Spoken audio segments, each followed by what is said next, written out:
นี่ก็เป็นบรรยากาศด้านในสนามนะฮะสนามฟุตบอลสนามสุขพัชราไสยสนามแข่งกีฬาแชมป์กีฬา7 สีวันนี้นะฮะบรรยากาศนักกีฬากองเชียร์จากทั่วสารทิศทั้งอบจ.ชัยนาททั้งหมอนทองวิทยาทั้งคนที่ชื่นชอบนักกีฬาก็มาเชียร์กันเยอะเลยนะครับวันนี้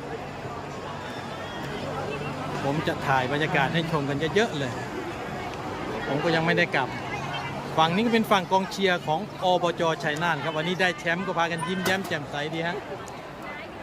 สบายยิ้มแย้มแจ่มใสมีความสุขครับคนที่ได้แชมป์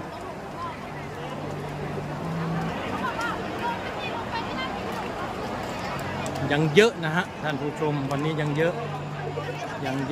มากๆเนี่ยผมจะถ่ายให้ชมกัน